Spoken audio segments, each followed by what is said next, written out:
Amen. Amen.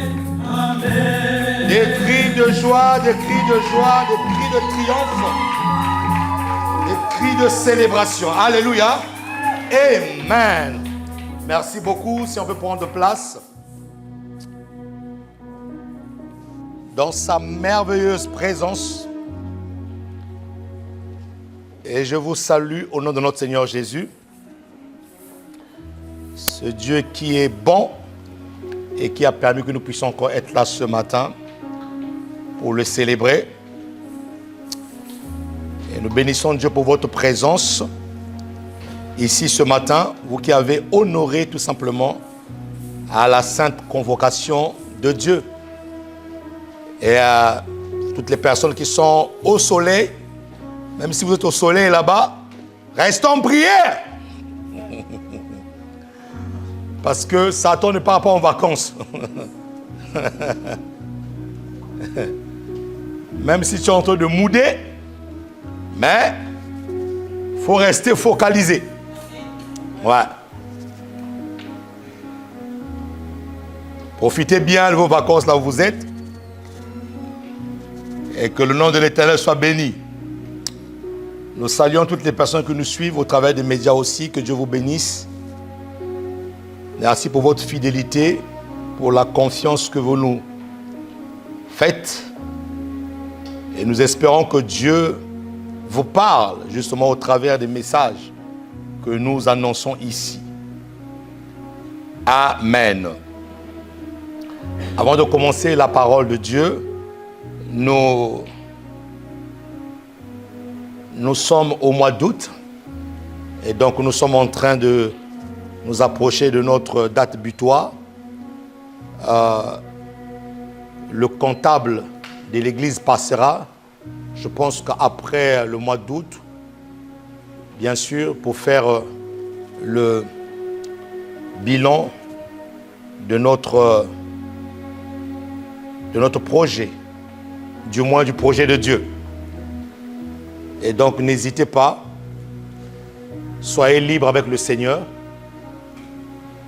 et soyez des personnes qui font en sorte que l'œuvre de Dieu puisse avancer.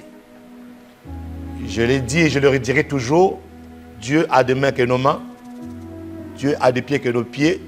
S'il veut se manifester sur la terre, il passera par des hommes et des femmes dont le cœur est disposé. Et donc nous croyons que ce défi va être relevé.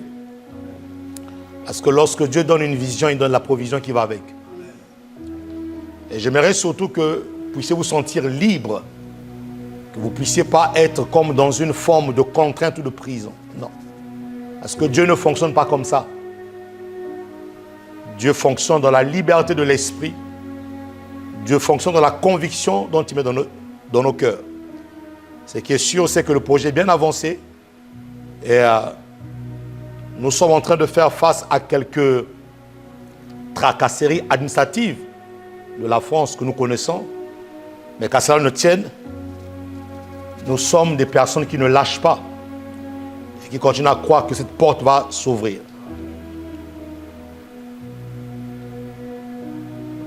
L'évangile est combattu, certes, mais nous avons un Dieu qui est redoutable. Il y a quelques années, je disais ici du haut de cette chaire que le diable ne se cache plus. Et Dieu m'avait donné une parole en disant que lui aussi, il ne va plus se cacher. Donc, il a besoin simplement de cœurs disposés, des personnes qui ont soif, qui veulent voir la gloire de Dieu se manifester. Dieu a besoin de passer par ces hommes, par ces femmes. Tous ensemble, relevons ce défi. Il y a des choses où Dieu faisait avec un homme, mais il y a des choses où Dieu faisait avec tout le peuple. Voyez?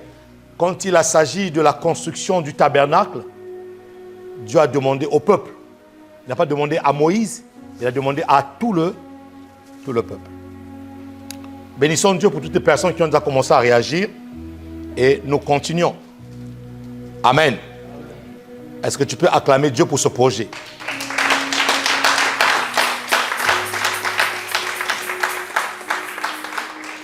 Quelqu'un a dit, si tu peux le voir dans ton esprit, tu peux le devenir.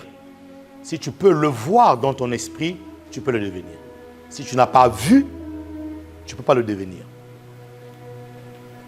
Dieu a dit à Abraham, sors et regarde. Si tu peux compter le nombre des étoiles, cela sera ta postérité. Il avait besoin d'avoir une image dans son esprit. Et cette image, finalement, s'est réalisée. Amen. Nous continuons à prier. L'église est en prière. Nous continuons à prier. Inscrivez-vous, priez. Même ceux qui sont en vacances, priez. Nous, on a pris 2 jours, on était parti se balader un peu, mais on a prié. Même en vacances, on est connecté à la prière. Voilà. Qui me dit Amen? Mets ta main droite sur le cœur, nous voulons prier pour la parole. Seigneur, merci pour ta parole. Nous mettons nos mains sur le cœur parce que nous croyons que nos cœurs vont être transformés ce matin. Touche-nous, change-nous, délivre-nous, Seigneur, parle-nous. Par le nom puissant de Jésus le Christ. Viens endommager toute forme d'ignorance. Viens faire en sorte que ta parole soit une véritable semence dans nos cœurs. Au nom puissant de Jésus le Christ de Nazareth. Et disent Amen. Acclame pour la parole de Dieu.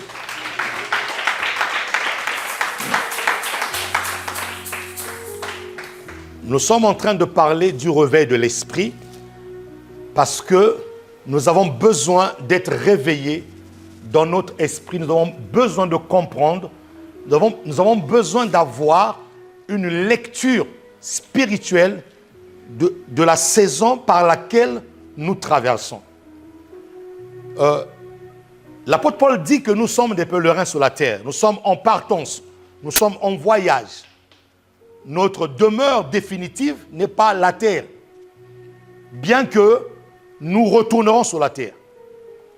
Après avoir fait son grand nettoyage, Dieu va réintroduire l'homme. Parce que le psaume 115 dit ceci, les cieux sont les cieux de l'Éternel, mais la terre, il a donné au Fils de l'homme. Donc, il n'y a rien de nouveau sous le soleil. Dit la parole de Dieu. Ce qui a été, c'est ce qui sera. Et vous allez remarquer dans l'histoire de la Bible, toutes les fois que Dieu ne reconnaît plus la création ou la créature qu'il a fait, il recommence. Dieu a toujours fait ça.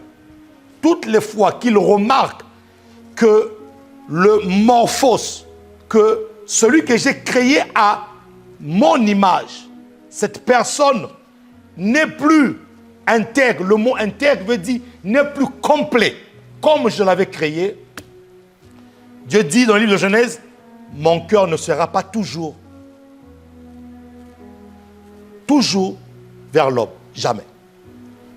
Et chaque fois qu'il y a des natures, chaque fois où il y a des natures de l'homme, où la partie spirituelle de l'homme est touchée et dénaturée, Dieu ne se retrouve plus.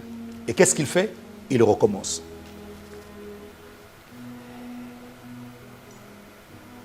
Ça va? Et nous avons besoin d'être réveillés pour que nous ne puissions pas être comme les contemporains de Noé à l'époque qui mangeaient, buvaient, dit la parole de Dieu, mariaient leurs filles, faisaient tout ce qu'ils avaient à faire, alors qu'à côté, près d'eux là, il y avait un homme qui bâtissait l'arche. Ça veut dire quoi? Ça veut dire que ce qui s'est passé autour de Noé va se passer maintenant. Dieu va commencer à faire des choses qui dépassent l'entendement humain. Ne comprenons pas, les hommes ne comprenons pas que ça c'est Dieu qui est en train de faire ça parce qu'il est en train de revenir. Donc ils ont pris Noé à son époque pour un fou. Vous voyez? Comme on prend des chrétiens aujourd'hui pour des fous. Alors que Dieu est en train de bâtir quelque chose pour son retour. Et au temps de Noé, la Bible dit que les hommes étaient méchants, étaient devenus méchants. La méchanceté avait atteint son summum. La méchanceté. Et la Bible dit, et Noé fut trouvé intègre, complet. Parce que n'oubliez pas qu'à cette époque, les fils de Dieu, donc les anges déchus qu'on appelle fils de Dieu, étaient descendus et se sont accouplés avec les filles des hommes, Genèse 6, qu'ils trouvèrent belles, et ils ont mis au monde ce qu'on appelle des Néphilim. Néphilim c'est une forme de clonage. Donc Dieu ne s'est plus retrouvé. Dieu n'a pas reconnu l'humain. Dieu n'a pas reconnu sa créature. Et au jour d'aujourd'hui, l'être humain aussi, par la connaissance, le savoir, est en train de déshumaniser l'homme. Est en train de créer un nouveau prototype de personne. Et ils sont en train d'aller même toucher ce que Dieu a créé. Et nous sommes en plein là-dedans. Ces choses se passent sous nos yeux. Nous le voyons.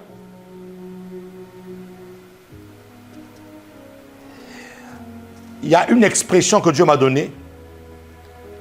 Les progressistes régressistes. Dieu me faisait comprendre, les hommes pensent qu'ils sont en train de progresser, mais au fait, ils sont en train de régresser. Et moi, je les appelle des progressistes régressistes. Dans un progrès qui n'est pas aligné à la pensée de Dieu, un progrès qui n'est pas aligné à la loi de Dieu, au principe divin, c'est une régression. Donc, mes amis, nous sommes dans une saison où l'homme est en train de vouloir défier Dieu. Est en train de vouloir défier Dieu. Et la normale devient normale. Les amis, nous sommes en plein là-dedans. C'est pour ça que l'Église doit se réveiller. C'est pour ça que Dieu nous donne ce message du réveil. Large est le chemin qui mène à la perdition. Étroit et resserré est le chemin qui mène à la vie éternelle. La partie qui me fait plus mal, c'est que la Bible déclare ceci. Peu de gens trouvent ce chemin. Pourquoi peu de gens? Parce que beaucoup de personnes sont moulées dans le système du monde. Ils sont moulés déjà. Et comme ils sont dans une moule, ils n'arrivent pas à comprendre que non, ce chemin étroit-là, c'est le chemin de Dieu.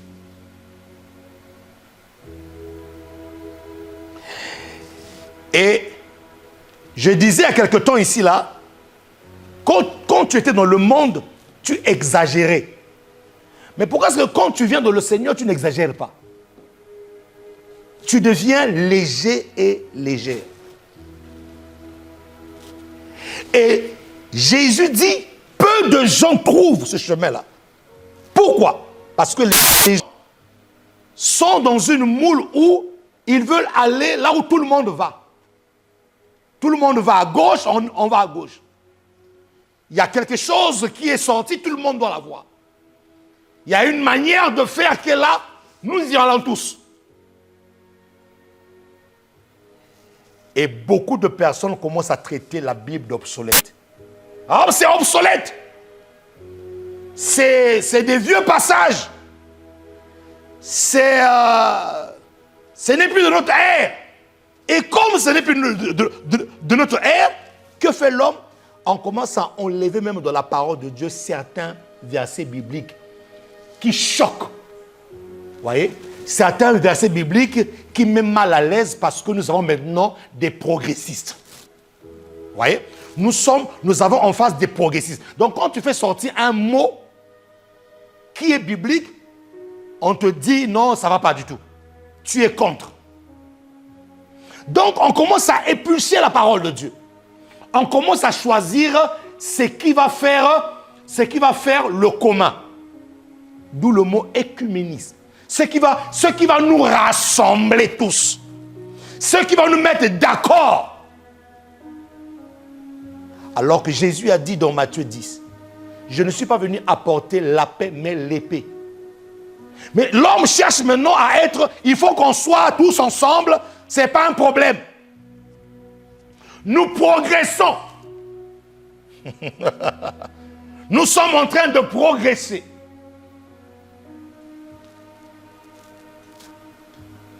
Nous sommes développés. On ne peut plus continuer à rester dans des vieilles us et coutumes. Cette manière vieille de faire. Jésus a dit que personne ne ôtera un iota de la parole de Dieu. Même pas le i, le petit i de l'alphabet grec. Jésus a dit personne ne va enlever ça. Et oui, mes amis, donc nous sommes en plein là-dedans.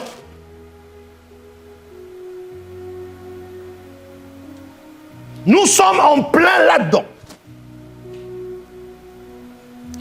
Et ce sont des choses que l'Église doit en parler. Si l'Église n'en parle pas, ça veut dire que l'Église elle-même commence à être complice de ces choses-là.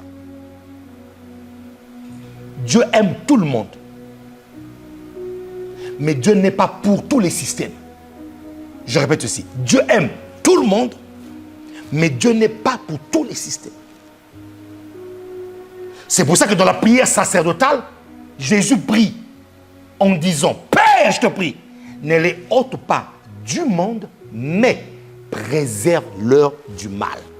Garde-les dans le système du monde, mais fais en sorte que le mal qui est dans le système, qu'ils ne puissent pas y participer. Préserve-les. Ils doivent être dans le système. Ils doivent infiltrer le système. Ils doivent aller déranger le système. Ne les ôte pas de ce monde. Ne les ôte pas du système du monde. Laisse-les dans ce monde. Parce que là où est la lumière, ça doit briller. Ça doit éclairer. Laisse-les là. Mais fais en sorte qu'ils n'adhèrent pas. Qu'ils n'adhèrent pas. Et les gens commencent à adhérer. Pourquoi? Parce qu'ils ont peur. La peur d'être mal vus. La peur du jugement. La peur d'être renvoyé. La peur d'être rejeté. La peur du regard des autres. De qu'en dira-t-on? Et finalement, les gens adhèrent.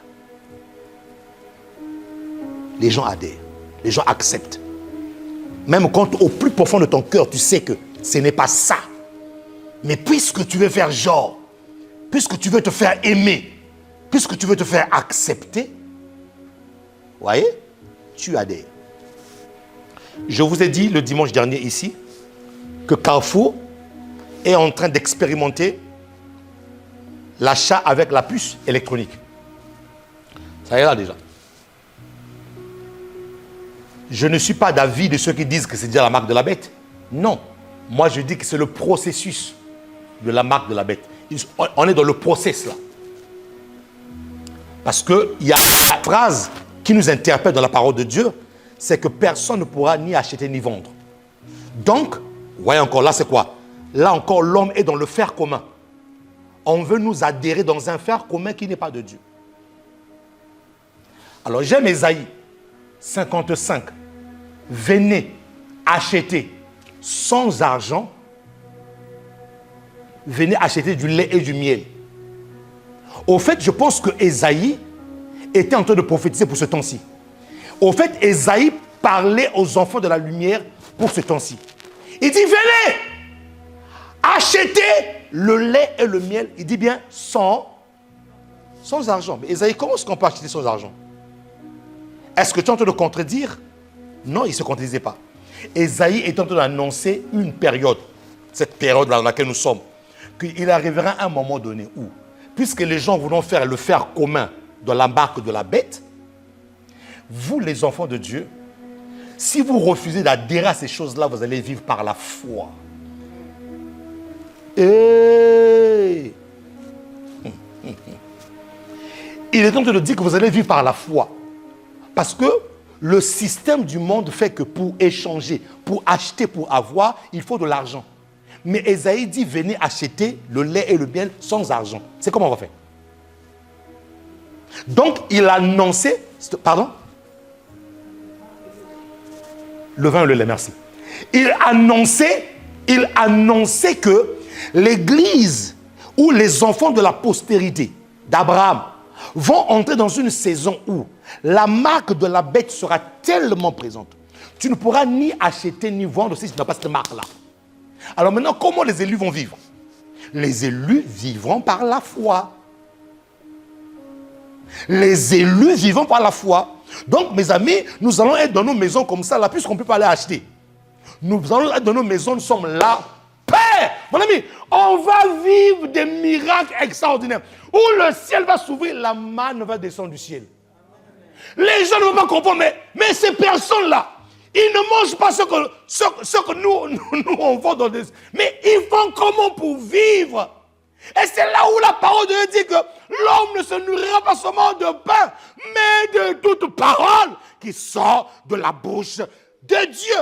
À un moment donné, tu seras obligé d'atteindre un niveau, un autre niveau de l'esprit, où la parole de Dieu ne fera plus que un avec ton esprit, où tu peux faire des jours sans manger, mais ton corps est alimenté par l'esprit. Wow.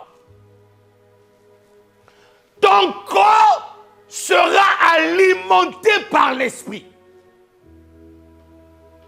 Je répète ici. Nos corps seront alimentés par l'esprit. Et Dieu va faire des miracles. Dieu dira à son peuple, ne rentrez pas dans Babylone, sortez de Babylone. Ne mettez pas cette chose sur vous.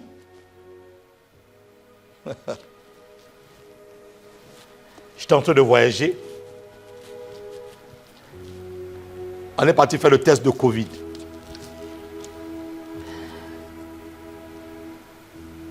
Cette dame me demande, monsieur, vous avez pris... vous avez fait vos vaccins? Je dis non. Vous n'avez pas fait même 2, non. Même une dose? Je dis non. Il dit, mais vous vivez comment? Mais je vis. Les mêmes choses que vous faites, ce sont les mêmes choses plus tard qui a des répercussions.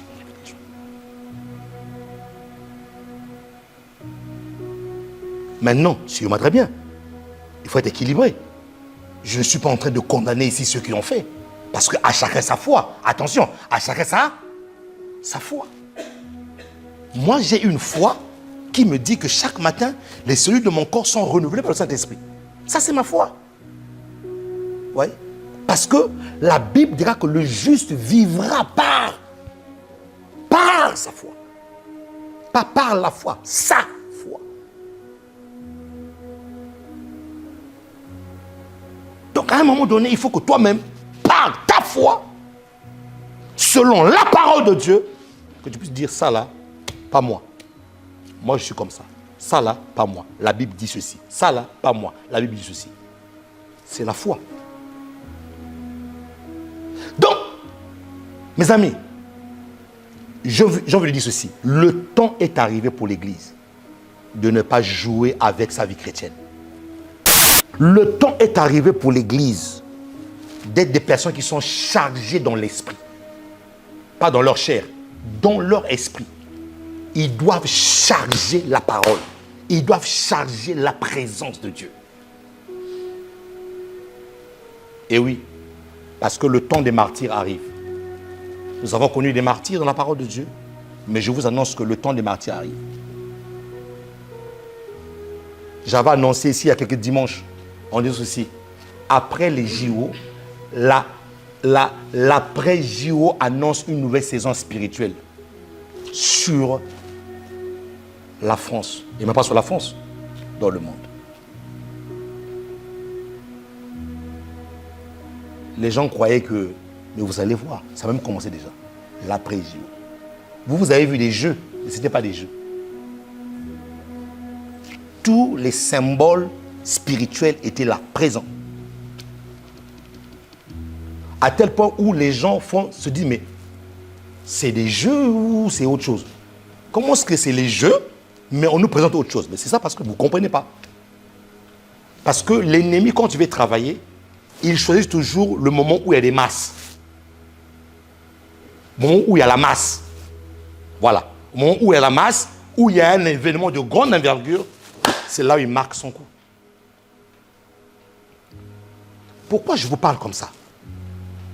Parce que le temps arrive à l'église où on ne vient plus juste pour chercher des sensations à l'église. Oui, tout ça c'est bien. Tout ça c'est formidable. Moi je crois en la puissance, je manifeste la puissance. Des fois quand l'Esprit de Dieu me saisit la puissance, c'est terrible. Des guérisons, oui. Mais le temps est arrivé où les gens doivent être bâtis dans leur esprit. Doivent être bâtis dans leur esprit. Un esprit inébranlable, un esprit baigné dans la parole, un esprit baigné dans l'intimité, un esprit réveillé.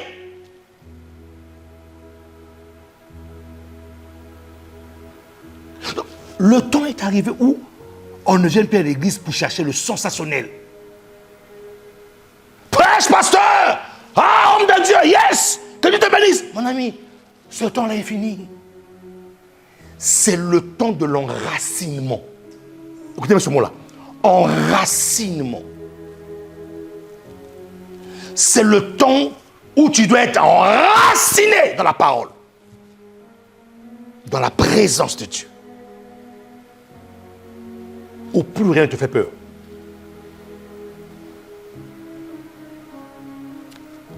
Nous devons préparer l'église à cela. Nous devons préparer l'église à cela. Les hommes et les femmes enracinés, dont l'esprit et la parole ne font plus que un. Préparer l'église à cela. Et nous avons vu que lorsque l'ennemi vient attaquer l'esprit ou vient attaquer la parole, il vient en forme de serpent. Il y a 4 dimensions d'attaque de l'ennemi.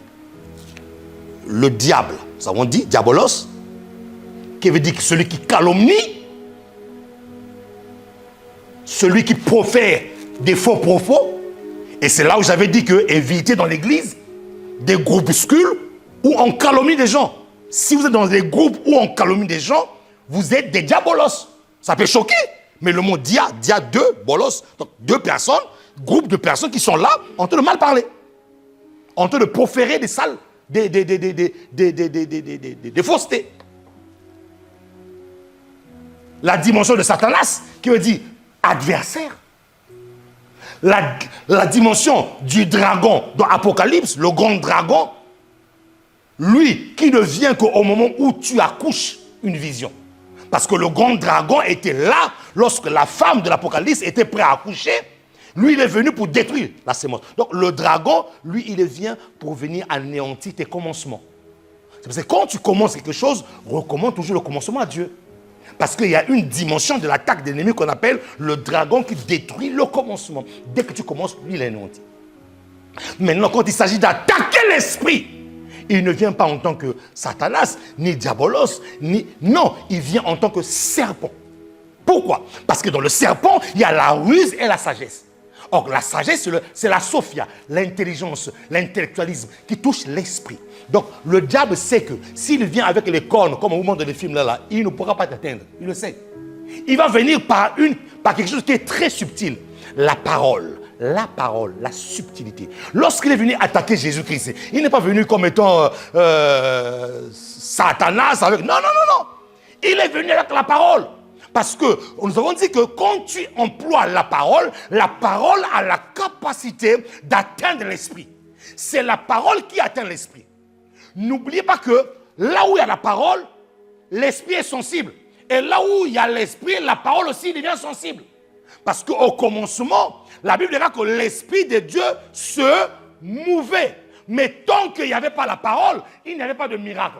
C'est lorsque la parole est venue, la parole a rencontré l'esprit qu'il y a eu la création. Donc, il sait que s'il vient avec son armée, avec ces démons-là, Jésus nous a donné le pouvoir sur les démons. N'est-ce pas? Voici les miracles qui accompagneront ceux qui auront cru. En mon nom, ils faisaient quoi? Ils chasseront les démons. Donc, il ne peut pas venir comme étant un démon parce que le pouvoir sur les démons nous a été donné. Alors, qu'est-ce qu'il va faire? Il va venir toucher ton esprit par la parole. C'est pour ça, vous devez apprendre à bien garder la parole que Dieu vous a dite. Ne la transformez pas. Même quand vous lisez la Bible comme c'est écrit. Ne la transformez pas parce que lorsqu'il veut atteindre l'esprit, il va commencer à mettre des fractures dans la parole que tu as reçue. Est-ce que quelqu'un te le comprend ce que je te le dire ici là? Et c'est ce qu'il a fait, justement, dans Genèse 3 que nous sommes en train d'étudier. Il dit à la femme, Genèse 3, il dit à la femme, Dieu a-t-il réellement dit, vous ne mangerez pas de tous les arbres du jardin. Vous ne mangerez pas. Alors que Dieu avait dit, vous mangerez tous les arbres, sauf l'arbre de la connaissance du bien et du mal. Mais lui, il vient en disant, vous ne mangerez pas. Et j'avais dit une chose, lorsque le diable vient dire le contraire de ce que Dieu a dit de ta vie, c'est qu'il veut s'aimer le doute. Parce que derrière le doute, la foi va être atteinte. Pourquoi? Parce que la foi, Romains 10, 17, vient de ce qu'on entend. Ce qu'on entend vient de la parole. Ce qui bâtit ta foi, c'est la parole que tu as reçue. Alors là encore, je fais une différence. Ce n'est pas la parole que tu as entendue, mais c'est la parole que tu as reçue. Parce qu'il y a une différence entre entendre et recevoir. Il y en a qui entendent, mais qui ne reçoivent pas. Le mot recevoir, ici, là, vient du grec lambano ou katalambano, qui veut dire je saisis. En fait, le diable n'attaque jamais la parole que tu entends. Oh mon Dieu. Le diable attaque la parole que tu as saisie.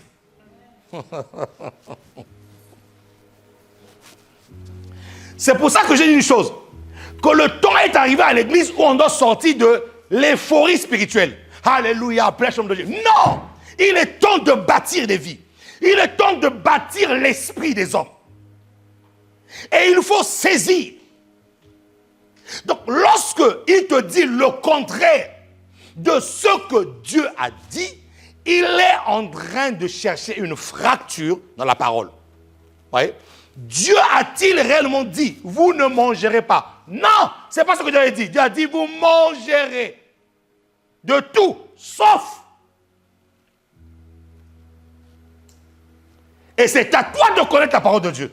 Chrétiens, vous devez connaître la parole de Dieu. Vous savez pourquoi est-ce que les charlatans, les gens qui sont des imposteurs ministériels, arrivent à toucher certaines personnes? Parce que ces personnes-là n'ont aucune intimité avec la parole de Dieu. Aucune. Donc, le peuple devient comme des moutons d'épanouissement. Même quand un prédicateur fait une erreur, Amen. C'est qu'eux-mêmes n'ont aucune intimité avec la parole. Moi, j'ai aimé un jour, j'ai prêché ici, là, j'ai un lapsus, j'ai donné un verset dans la place de l'ordre. Il y a un frère qui est venu. Pasteur, je pense qu'il y avait une erreur. J'ai regardé, effectivement, j'ai vu une erreur. Et, mon ami, ce frère ne sait pas. J'ai béni Dieu, j'ai dit, waouh, il y en a moi qui suivent. Il y en a moi qui suivent. Parce que dans l'euphorie de la prédication, des fois, il y a des trucs qui arrivent. Des fois, des paroles, tu peux confondre tel verset avec tel verset. Oui, mon ami, ça peut arriver, nous sommes les humains. Mais ce que j'ai aimé, c'est que cette personne-là suivait attentivement. Les gens n'ont pas d'intimité avec la parole. Lorsqu'on touche à la parole, on touche à l'esprit, mon ami. Dieu a-t-il réellement dit? Donc, il est en train de mettre en cause la parole. Est-ce qu'il a réellement? Réel. Le mot réel veut dire est-ce que ton Dieu là, est-ce que vous êtes sûr? Ouais, les gens qui font ce travail-là, ils viennent mettre le doute. Est-ce que tu es sûr vraiment ce que Dieu t'a dit? Toi, tu étais seul lorsque je t'ai parlé. Tu étais parti en montagne de prière. Tu as prié. Dieu t'a dit. Et les ennemis de destin viennent souvent vous dire, est-ce que vraiment, tu es sûr? Vraiment, moi je pense que. Le problème c'est que la révélation de Dieu n'est pas dans je pense que. La révélation de Dieu est oui et amen. Mon ami, la révélation de Dieu lorsque tu l'as entendu, c'est-à-dire que tu deviens inébranlable. Lorsqu'on t'a entendu Dieu, même si on te met face à la mort, tu vas mourir, mais tu ne vas pas renier ce que tu as entendu. Pourquoi? Parce que la révélation, quand tu entends, la révélation c'est plus qu'une conviction. C'est quelque chose qui fait un avec ton corps, avec ton esprit et ton âme. Et tu es prêt à mourir pour ça. Est-ce que Dieu a-t-il réellement dit? Il cherchait là une porte d'entrée. Lorsqu'une personne veut atteindre ton esprit, il sème d'abord le doute. Oh mon Dieu. Lorsqu'une personne veut atteindre ton esprit, il va s'aimer le doute sur ta croyance. Il va s'aimer le doute sur ce que tu as cru. Il va s'aimer le doute sur ce qui fait ta base. Eh oui, parce que Adam et Ève vivaient dans le jardin par rapport à ce que Dieu leur avait dit. Ils mangeaient de tous les arbres, mais sauf l'arbre de la connaissance du bien et du mal. Ça, ils ne touchaient pas ça. Donc, leur foi était basée sur ce qu'ils avaient entendu. Donc, celui qui veut atteindre ton esprit va commencer à s'aimer le doute dans ce que tu as entendu. Qui peut acclamer le Seigneur ici, là?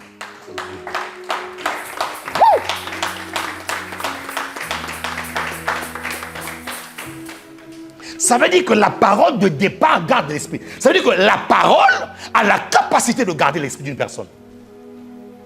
N'abandonne jamais ce que tu as entendu de Dieu. Garde ce que tu as entendu de Dieu. Contre vents et marées, garde, chérie, jalousement ce que tu as reçu de la part de Dieu. Si c'est Dieu qui te l'a dit, je te parlerai comme Habakkuk. Reste à ton poste. Cette chose-là s'accomplira certainement. Elle va s'accomplir. La femme répondit au serpent. Et attention, je passe en redisant ceci. Le mot répondit, dire, ça veut dire penser. Parce qu'on a souligné quelque chose de très important, c'est que le serpent n'a pas des os. Donc, la manière qu'il a utilisée pour communiquer avec la femme, c'est en pensée. C'est pour ça que vous devez garder vos pensées parce que, regardez, dans une journée, tu vas avoir 50 000 pensées qui traversent. Et dans ces 50 000 pensées, tu dois sélectionner les bonnes. Donc, le serpent et la femme, ils ont communiqué en pensée. Et la femme répondit au serpent. Nous mangeons du fruit des arbres du jardin, mais quant au fruit de l'arbre qui est au milieu du jardin, Dieu a dit. Ça veut dire que Dieu a envoyé une pensée. Dieu a mis une pensée en nous en disant que vous n'en mangerez point et vous n'y toucherez point de peur que vous mourrez. Voilà. À quel moment l'on sait que la parole que tu as reçue a été touchée et qu'il commence à avoir des fractures lorsque tu n'as redit pas comme ça a été dit. Ouais. Dieu n'a jamais dit que vous ne toucherez pas. Non, non. Il a dit vous ne mangerez pas. La femme rajoute vous ne mangerez point et vous n'y toucherez pas. Et en plus, elle rajoute de peur. Est-ce que Dieu avait parlé est-ce que Dieu a parlé dans la peur? Dieu n'avait jamais parlé dans la peur. Elle rajoute de peur. Lorsque, à quel moment tu reconnais que Seigneur, que ce que Dieu m'a dit a été touché, lorsque tu commences à être à l'aise, lorsque tu commences à te compromettre, lorsque tu commences à chercher des voies et moyens pour contourner un peu ce que Dieu avait dit, dis-toi que tu es en danger. Parce qu'une personne qui a encore un esprit intact dit les choses comme elles sont dites. Même si il va le dire, il va peut-être utiliser un autre moyen, un autre langage. Mais ce qui est sûr, c'est que la personne ne va jamais déformer ce qui a été dit. Lorsque tu atteins le niveau où tu commences à déformer ce que Dieu a dit, mon ami, écoute-moi très bien, tu es en train de faire des fractures au niveau de ton esprit. Le diable est en train de vouloir atteindre ton esprit. Tu as fait un projet. Dieu t'a dit que tu vas vendre telle chose, que tu vas faire des business dans telle chose. Tu as entendu Dieu te dire. Tu as entendu Dieu te dire. Et quand tu commences à faire, l'adversité se lève autour de toi. Et cette adversité ne vient jamais seule. Elle vient avec des voix. Des voix qui viennent te dire, t'es sûr? T'es sûr que Dieu t'a dit ça? T'es sûr que Dieu t'a dit ça? Le jour où tu commences à dire, écoutez, mon ami, je pense que tu as raison. Le simple fait de dire que je pense que tu as raison, tu commences à avoir des factures. Il y a quelque chose qui commence à entrer en toi. En fait, les factures commencent à se faire au niveau de ton esprit. Tu commences à adhérer à quelque chose que Dieu n'a pas dit. Je pense que tu as raison. Hier, aujourd'hui, tu dis, je pense que tu as raison. Demain, tu arrives, tu dis, tu as peut-être raison. Après, demain, tu le crois encore. Tu as raison. Au fait, tu te rends compte que petit à petit, tu es en train de diluer. Beaucoup de chrétiens ont dilué la parole que Dieu leur a donnée. Qui me dit amen ici, là?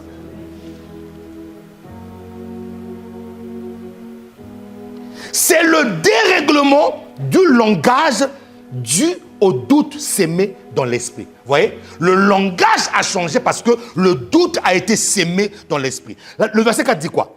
Alors le serpent dit, vous voyez, alors le serpent dit, le problème du diable, c'est qu'il veut gagner du terrain. Et il sait à quel moment il gagne du terrain. Parce que quand oh mon Dieu, quand il est venu, lorsqu'on a dit à Daniel, Daniel, il y a un édit du roi, suivez très bien, il y a un édit du roi. Plus personne ne va prier maintenant à telle heure, tous les habitants sortiront pour aller se prosterner devant la statuette du roi. Qu'est-ce que Daniel faisait à cette heure-là? Il ouvrait sa fenêtre en direction de Jérusalem et il priait. Lorsqu'il était invité à la table du roi, les mains qui étaient souillées, parce que le roi l'a mangé, ce qu'on appelle les viandes sacrifiées aux idoles. Et lui dit, non, faites-nous des légumes, faites-nous ceci, non, mangez les légumes. Tout ce qui est viande là, non, on ne touchera pas. Daniel est resté dans ce que Dieu avait dit. Et écoutez très bien, et ce que Dieu avait dit, Daniel, en fait, voulait garder son esprit intact. Daniel voulait garder sa foi intacte. Parce que lorsqu'il commence à avoir des failles, des fissures, ta foi, tu commences à perdre ta foi. Et quand tu commences à perdre ta foi, l'ennemi est en train de garder du terrain. Vous voyez, à chaque fois dans la conversation, vous avez remarqué, la femme dit quelque chose qui est, lorsqu'elle dit quelque chose qui est fausse, le diable dit encore. Pourquoi? Parce que dans cette fausseté-là, le diable s'est retrouvé. Dans cette fausseté-là, le diable est en train de gagner du terrain. Il sait très bien qu'il ne peut pas prendre le terrain d'un coup. Il faut qu'il avance petit à petit. Il faut qu'il te fasse dire des choses. Oh mon Dieu Seigneur. Il faut qu'il te fasse dire des choses qui n'est pas inscrites dans le logiciel de ta conscience. Alors, on vient dire, Daniel, le roi a dit qu'à telle heure, tout le monde doit se prosterner. Mais toi, on a constaté une chose, c'est que quand tout le monde se prosterne, toi tu pries en direction de Jérusalem. Et quand tu manges des mains du roi, tu ne manges jamais ce qui est souillé. Daniel n'a pas eu peur de ces personnes-là. Quand l'heure de la prière, de la prosternation à la statue commençait, lui, il ouvrait la fenêtre, il priait. Et on est parti dire au roi, roi, Daniel est têtu. Il n'écoute pas. Le seul moment où on ne doit pas obéir à une autorité, c'est lorsque l'autorité commence à toucher à ce que Dieu a dit.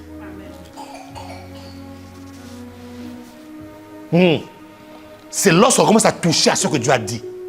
Parce que Dieu est au-dessus de cette autorité-là. Il a dit non. On va dire au roi, roi, Daniel n'écoute pas, Daniel et ses compagnons n'écoutent pas. Daniel a gardé la parole de Dieu. Et lorsque tu gardes la parole de Dieu, cette parole finit par te sauver un jour. On prend Daniel, on le met dans la fosse. Vous voyez, j'ai dit quoi? Au départ, j'ai dit que le système est en train de travailler pour que les gens fassent en commun, le faire en commun. Lorsque tu n'es pas dans le faire en commun, diabolique et satanique, on t'écarte, on dit que tu es mauvais. Tu n'adhères pas, tu n'es pas de notre groupe. Et là, tu te sens rejeté, tu te sens seul. C'est ce qu'ils ont voulu faire. Daniel n'a pas accepté ça. Ils l'ont mis dans la fosse au lion. Et lorsqu'ils l'ont mis dans la fosse au lion, puisqu'il a gardé la parole, Jésus a dit quoi? Celui qui demeure en moi et que moi je demeure en lui, fait quoi? Garde mes commandements.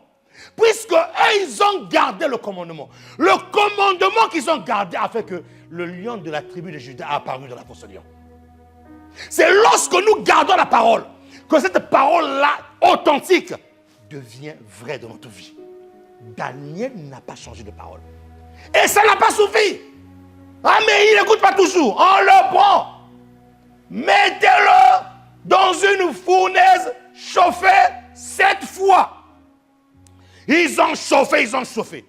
Et ça, c'est des positions, de fois que beaucoup de chrétiens occupent. Lorsque les chrétiens arrivent dans cette position-là, c'est la peur. Vous voyez?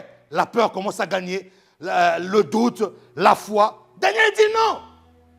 On a chauffé la fournaise de feu 7 fois. On les a mis dans le feu. Et le roi est là en train de voir comment se les a mis.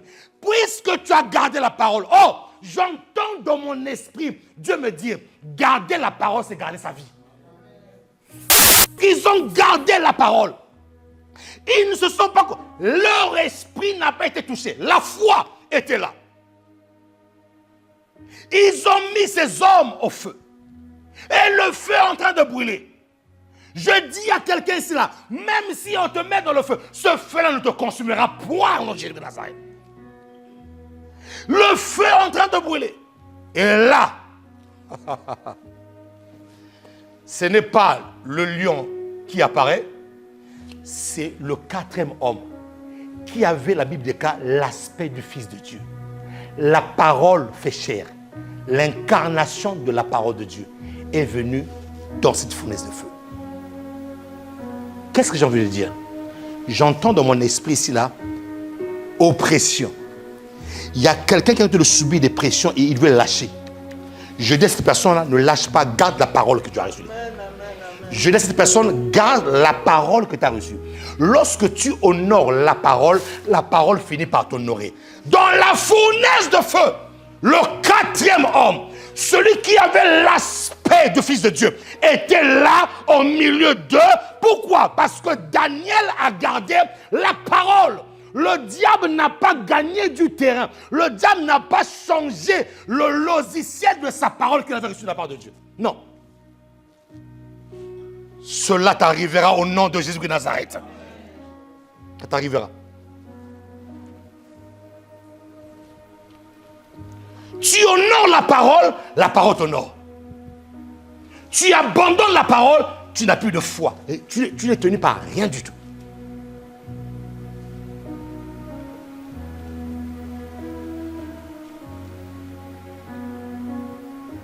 Alors le serpent dit à la femme, verset 4, vous ne mourrez point. Attention, faites attention aux mots. Vous ne mourrez point. Dieu avait dit certainement que vous allez mourir. Lui il dit point. Nous avons déjà fait la différence ici là entre ne pas et ne point. Ne pas, ça veut dire qu'il y a des probabilités que ça arrive. Et cela peut arriver. Ne point, ça ne va jamais arriver. Et mon ami, regardez un peu la position que l'ennemi prend. Seigneur, que Dieu nous aide. Regardez un peu la position que le diable prend. Il dit, Dieu a dit, vous allez mourir. Lui, il dit, ne point. Mon ami, il contredit Dieu. C'est-à-dire qu'il devient Dieu à la place de Dieu. Il dit, Dieu dit, vous mourrez. Lui, il dit, ne point. En deux termes, AP, il veut dire, ça n'arrivera même pas. Parce que quand on dit ne pas, ça peut arriver. Mais quand on dit ne pas, ça veut dire que on lève dans votre cerveau que ça va arriver. Ah! Maman, quelle audace! Ça veut dire qu'en deux termes, il est en train de dire quoi? Ça veut dire que si jamais ça arrive, moi, je suis la vie. Vous allez avoir la vie. Tiens!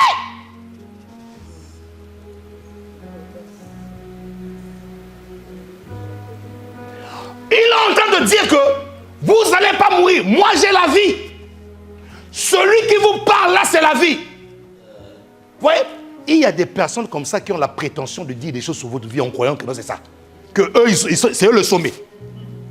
C'est eux qui ont atteint la connaissance exponentielle plus. C'est eux. Une certaine prétention. Une certaine audace. Croyant que tu connais l'homme.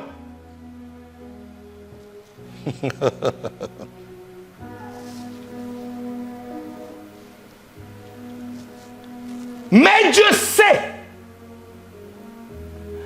Je suis sûr que vous lisez vite la Bible.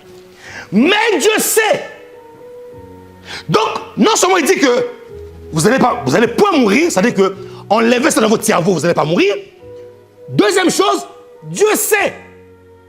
La question que je me pose, à quel moment il était avec Dieu pour savoir que ce qu'il disait était vrai?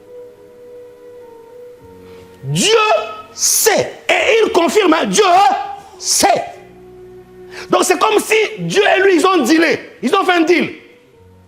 Dieu sait que le jour où vous en mangerez, vos yeux s'ouvriront et que vous serez comme des dieux, connaissant le bien et le mal. Connaissant le bien et le... Donc ça veut dire qu'au départ, l'homme ne connaissait pas le mal, il connaissait que le bien. Ou je veux dire mieux, l'homme ne connaissait ni le bien ni le mal, il connaissait le bon. Parce que ce qui est bien n'est pas forcément ce qui est bon. Ce qui est bon, c'est ce qu'il faut pour nous. Suivez. Lorsque Dieu crée, premier jour, il ne dit pas que c'était bien, il dit que c'était bon. Deuxième jour, c'était bon. Troisième jour, non, le deuxième jour, il n'a pas dit que c'était bon. C'est là où, bon, c'est encore théologique. C'est encore théologique, ça. Il y a un jour où Dieu l'a dit que c'était pas bon. C'est lorsqu'il a séparé le ciel d'en haut et le ciel d'en bas. Pourquoi il n'a pas dit que c'était bon? Parce que c'est là où Satan est parti mettre son quartier général. Mais les autres jours de la création, il dit bon. Le dernier jour, il dit très bon. Lorsqu'il a créé l'homme, il dit très bon. Donc, j'ai envie de dire ceci, que l'homme ne connaissait pas le bien et le mal, mais il connaissait le bon.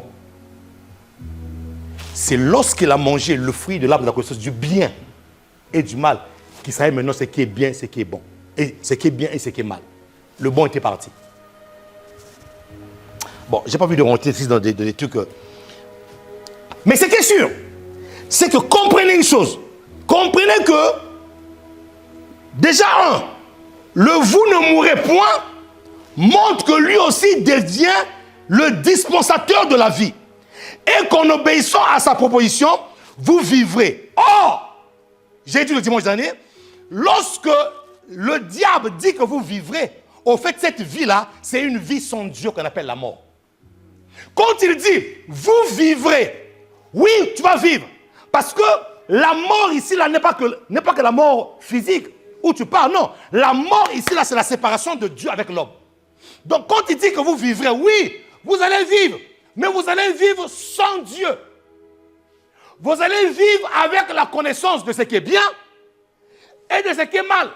C'est pour ça que tout ce que l'homme crée a un côté du bien, un côté du mal. L'homme fait des avions pour voyager.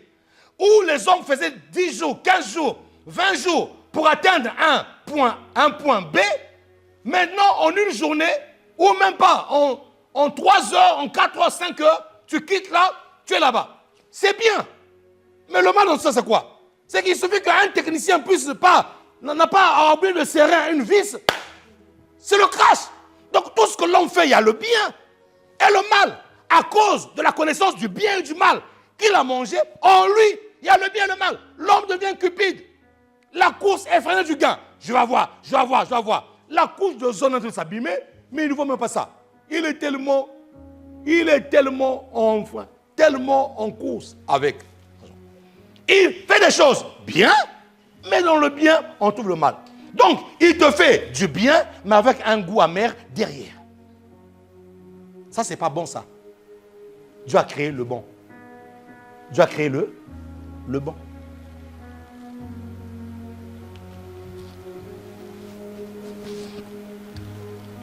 Or, cette vie est que la mort. En ce moment, la mort proposée par Satan devient une forme de vie. Attention, la mort proposée par Satan, quand il dit que vous ne mourrez point là, et que vous allez vivre, la mort qui vient là, c'est une forme de vie. La vie de Satan, c'est la mort. Or, je vais te dire ceci. Ce que Satan te propose là, toi tu crois qu'il y a la vie, il y a la mort. Il va te dire, fais ceci. Toi tu vois la vie. Mais au fait, cette vie-là, moi j'appelle ça mort-vie. Voilà, prenez ça comme ça là. Si ça n'existe pas là, Pasteur Saint-François vient de l'inventer, mort-vie. Donc, ce qu'il te propose là, toi, tu vois qu'il y a la vie, mais il y a la mort derrière. Ça devient une forme de vie, mais une vie sans Dieu, et une vie sans Dieu est là, et la mort. Mais le Dieu sait. Il dit, Dieu sait. Dieu sait que. C'est une parole qui est en train de dire à la femme que je connais Dieu mieux que vous. Quand il dit à la femme, Dieu sait, il est en train de douter de la relation. En fait, il est en train de mettre un doute entre la relation de la femme et Dieu ou de l'homme, Adam et Dieu. En d'autres termes, il veut dire, je mets en doute votre relation. Je mets en doute votre relation entre toi et Dieu. Il est en train de vouloir dire, écoutez-moi, entre vous et moi là, celui qui a vraiment parlé avec Dieu, c'est moi. Qui n'est pas clamé le Seigneur.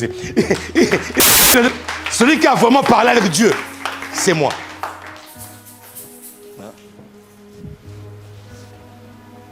C'est comme un jour, tu rencontres une star. Oh, je connais ce star-là. Non, mais ce jour, on a mangé ensemble avec lui. On a vraiment mangé ensemble avec lui. Et le jour que vous vous rencontrez, il te passe comme ça, il te dit même pas bonjour. Tu l'as connu d'où? C'est ça que Satan veut faire ici, là. Il est en train de vouloir dire que je connais Dieu mieux que vous. Ah, mon Dieu. Est une parole qui est en train de dire à la femme que je connais Dieu mieux que vous. Et il y a des gens qui pensent connaître mieux que vous, alors que vous étiez la seule personne à parler avec ce dernier. Vous étiez la seule personne à parler de ce dernier. Mais lorsqu'il dit, il dit, je le connais mieux que toi. Ce sont des sémences qui ne sont pas bien, ces sémences-là. Non, ce n'est pas bien du tout.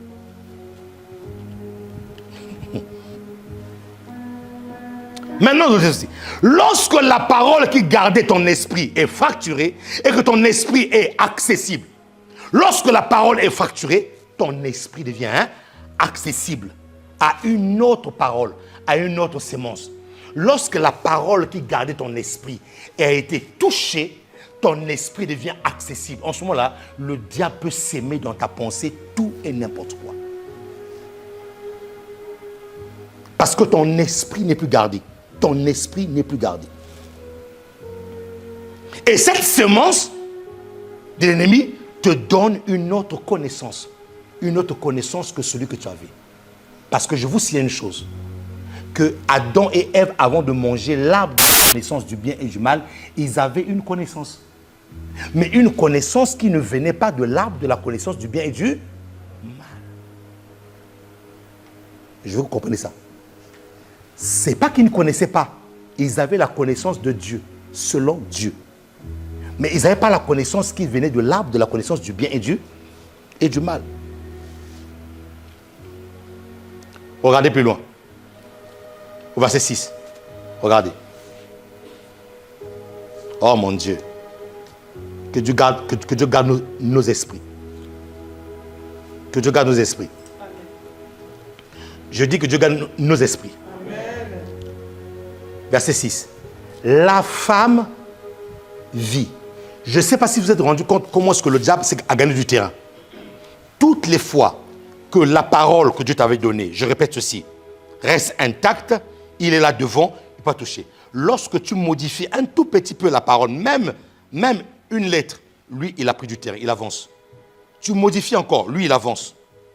Tu modifies encore. Lorsqu'il y a une fracture de la parole qui garde ton esprit, lui, il rentre, qu'est-ce qu'il fait? Il sème. Regardez, nous sommes 3 personnes. Ou nous sommes 2 personnes. On n'a jamais eu de problème. On n'a jamais eu de différends. Et même quand on a nos différends, on arrive à s'arranger, à se demander pardon, pas de problème. Une troisième personne arrive. Alors que toi et moi, on a fait des années sans problème. Mais une personne qui vient d'arriver nouvellement et qui ne connaît pas notre relation, ni d'Adam, ni d'Ève, comme on dit, commence à parler mal de moi chez toi.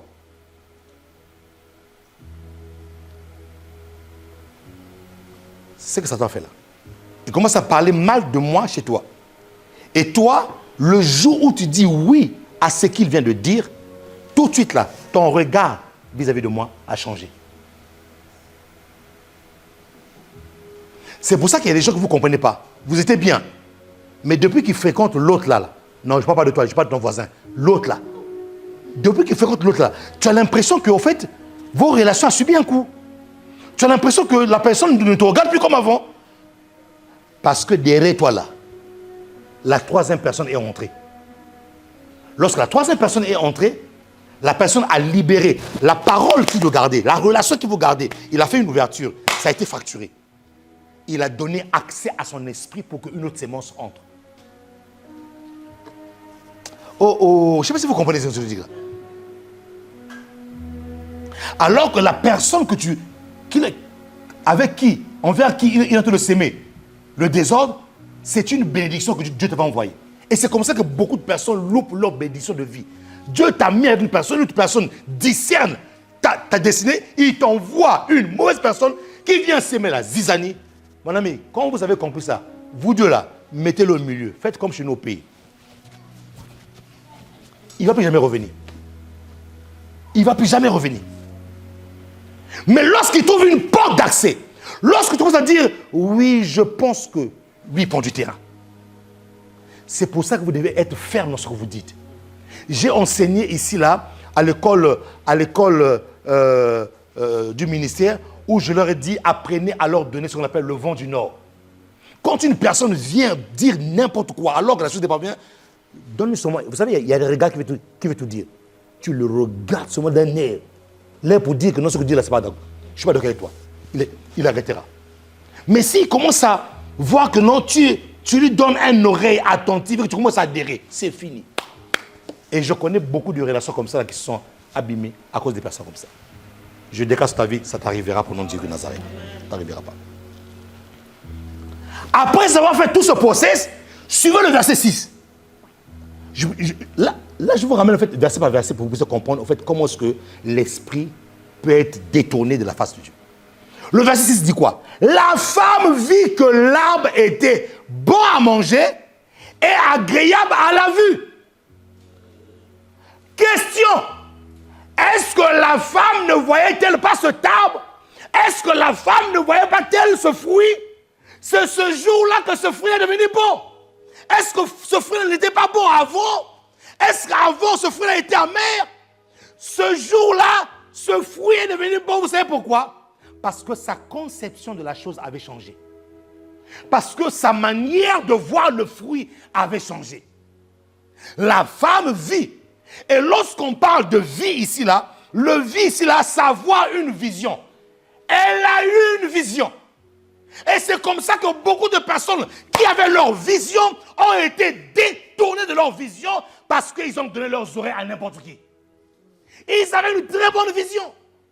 Le mot voir ici, là, l'hébreu parle d'une vision. Ça veut dire que lorsque la sémence de la parole est rentrée, sa vision a changé.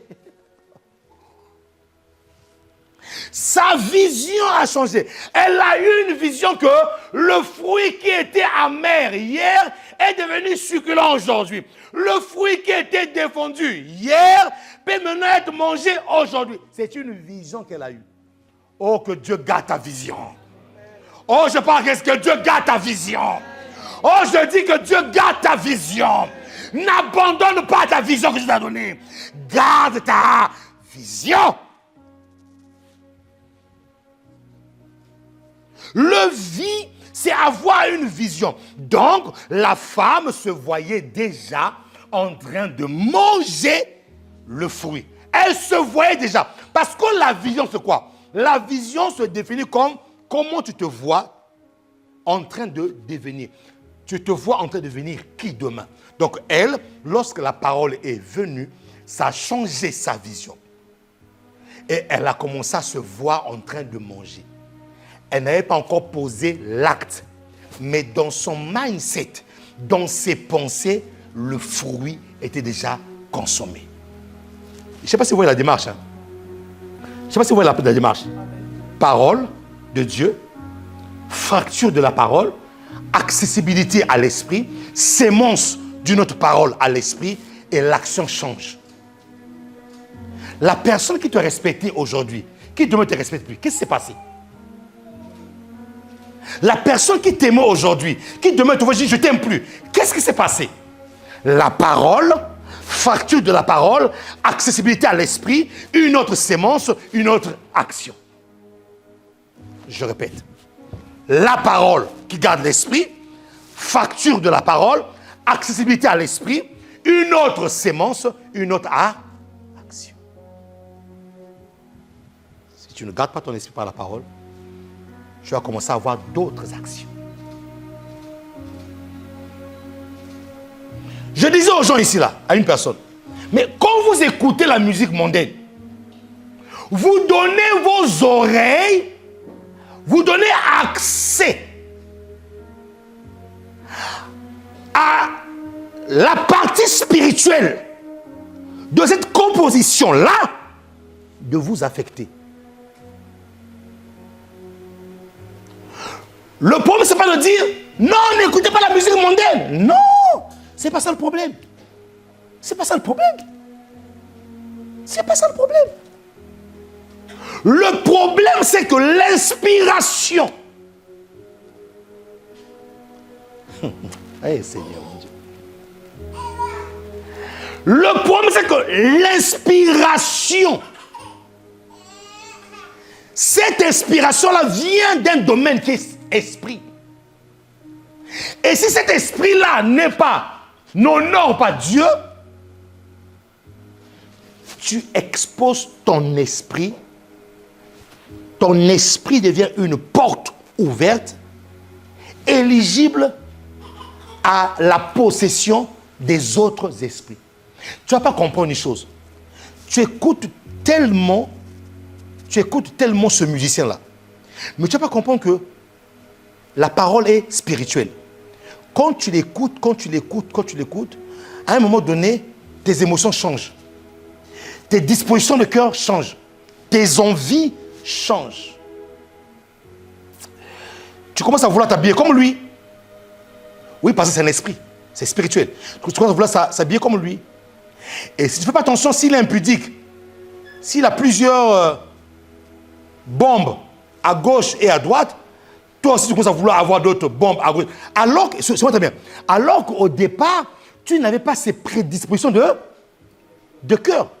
Mais ce que vous ne comprenez pas, c'est spirituel. Regardez ce que Goliath fait. Goliath arrive devant Israël. Tous les jours, devant Saül et Israël. Israélites, vous êtes des peureux. Vous êtes cachés derrière les rochers. Venez vous battre comme des hommes. Tous les jours, il narguait le peuple d'Israël. Et quand tu fais un peu de recherche, au fait, dans ce que Goliath faisait là, c'était des envoûtements qu'il faisait, au fait. Oui, c'est des envoûtements. Israël, des peureux, venez. Vous allez voir, je vais vous couper les têtes, vous tous ici là. Et la Bible déclare que Saül et son armée derrière les rochers, à cause d'une parole, ils ont été paralysés. Leur esprit a été atteint à cause d'une parole. Personne. Et là, on voit un jeune homme de 17 ans qui arrive là. David dit, mais c'est impossible. Quel est cet qui ose défier l'armée du Dieu? C'est-à-dire que David a gardé la parole. David a dit que non, l'armée de Dieu, c'est l'armée la plus puissante. Donc, quand tu écoutes ces chansons-là, le problème, c'est pas de dire non, n'écoute pas, non. Le problème, c'est que ton esprit est exposé à l'entité spirituelle qui lui a donné cette inspiration-là. Et maintenant, quand tu es inspiré, quand tu es exposé à ça, il y a une fracture qui est faite. La parole qui te gardait, la parole de sainteté qui te gardait, la parole de la crainte de Dieu qui te gardait, cette parole a une fracture. Et lui, qu'est-ce qu'il fait? Il honte. Tu commences à vouloir t'habiller comme lui, tu commences à vouloir... même... Alors, si ce musicien-là buvait son jus ou sa bière en faisant ça, allez, tout le monde aussi, toi aussi, quand tu bois, toi aussi, tu fais ça. Mais mon ami, tu te rends compte, c'est un esprit qui est rentré. Quand tu commences à vouloir répéter exactement, pourquoi est-ce que l'apôtre Paul dit « Soyez mes imitateurs comme je suis de Christ » C'est-à-dire que aussi longtemps que j'imite Christ dans la parole de Dieu, imitez-moi, vous allez être comme un... Mais mon ami, mais ce principe-là est valable même dans le monde des ténèbres. Si vous imitez ces choses-là, vous ne vous rendez pas compte, vous imitez le monde des ténèbres. Il n'y a pas d'amen ici. La parole est venue. Donc quand tu exposes tes oreilles à ça, ça ne m'étonne pas que si lui était polygame, que tu commences à voir les sentiments de la polygamie en toi. Ça ne m'étonnerait pas. Ça va m'étonner. Si lui était un braqueur, que tu commences à voir les sentiments de braqueur, ça va m'étonner. Pourquoi? Parce que dans ton esprit, il y a eu une autre sémence qui est rentrée. La parole qui gardait ton esprit a été diluée, a été fracturée. Wow. Oh mon Dieu. C'est ce que C'est ce que Jean est en train de dire. Que nous ne sommes pas nés du sang. Nous ne sommes pas nés de la volonté d'un homme, mais nous sommes de Dieu. À tous ceux qui ont reçu la parole. La parole. Quand tu as reçu la parole dans ton esprit, la parole te féconde. La parole te change tes émotions. La parole change même tes centres d'intérêt. Vous voyez? La personne qui n'était pas convertie hier, qui était celui qui faisait tout et n'importe quoi, qui dérangeait tout le monde. Lorsqu'il ouvre son esprit à la parole, on dit qu'il a changé. Hein? Mais qu'est-ce qu'il a changé? C'est parce que la parole qu'il gardait avant a connu une fracture. Et Dieu, par la parole, a pu avoir accès à son esprit. Et c'est l'esprit qui est né de nouveau. Le corps n'est jamais né de nouveau, c'est l'esprit qui est né de nouveau. On voit là maintenant dans ton esprit l'émergence d'un esprit nouveau. D'un esprit qui n'a jamais existé, que Dieu vient de créer tout de suite.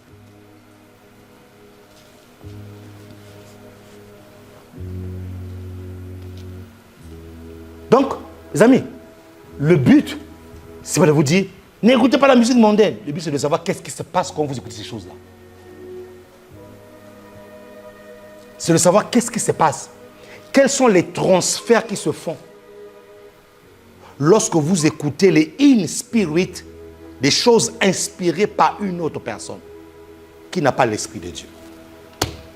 Qui peut acclamer le Seigneur ici là?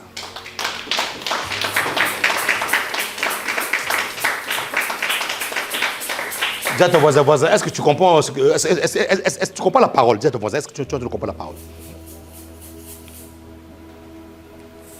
La femme vit. Elle a eu une autre vision. Le jour où je te croise, alors que je sais comment est-ce que tu es avec moi, si tu changes de comportement, je te poserai la question, qu'est-ce que tu as vu? Ne t'énerve pas pour ça. Je veux juste savoir qu'est-ce que tu as vu. Pourquoi ta vision a changé? Le mari qui tous les jours, lorsqu'il venait du travail, même lorsque sa femme ne s'est pas prêtée, n'a pas mis des rouges baisers, des fers à cafard et tout ça, même si elle n'a pas mis ça, lorsqu'il rentrait, oh ma femme, tu es belle. Oh ma femme, oh quelle beauté. Quand je te vois, je tremble. Femme, si ton mari ne le dit plus, ça fait un moment.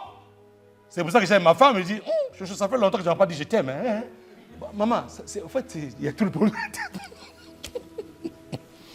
Si ton mari ne le dit plus, pose la question. Tu as une autre vision? Est-ce que ta vision a changé?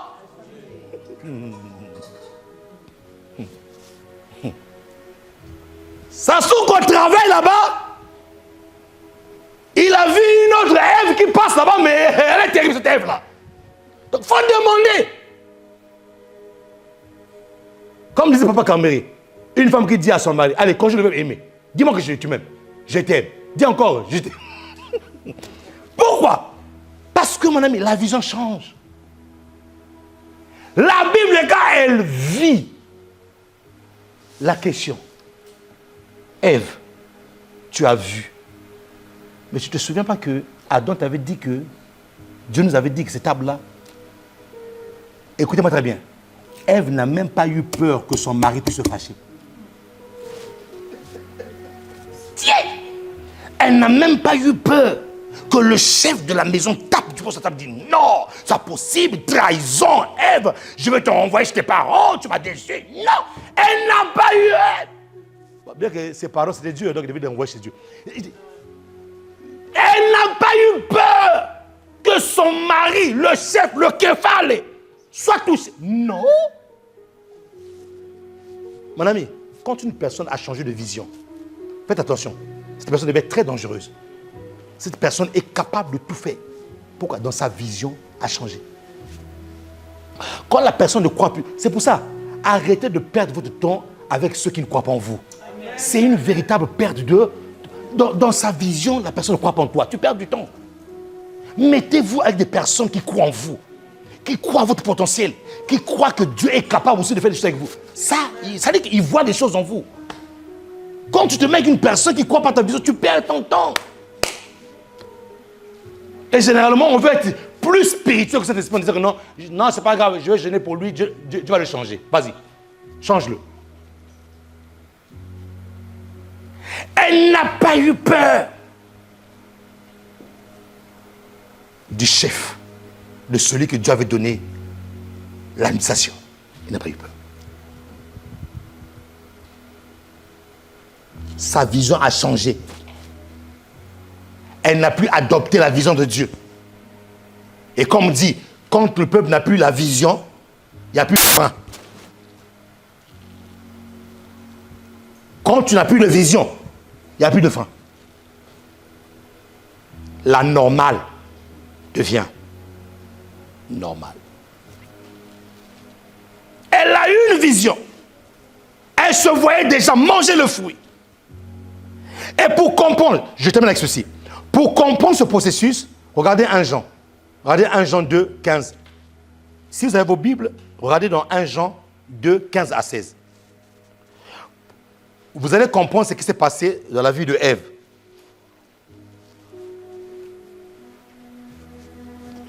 Je répète mon processus. Parole, qui garde l'esprit. Fracture de la parole. Accessibilité à l'esprit. Une autre sémence, une autre action. Je veux que vous puissiez garder ce schéma-là. Ça va vous aider. Même dans vos prières. Quand le doute viendra, quand l'épreuve viendra, souvenez-vous que j'ai une parole qui garde mon esprit. S'il y a une fracture dans cette parole-là, mon esprit sera atteint. Souvenez-vous de ça. Souvenez-vous de ça, les amis. Souvenez-vous de ça.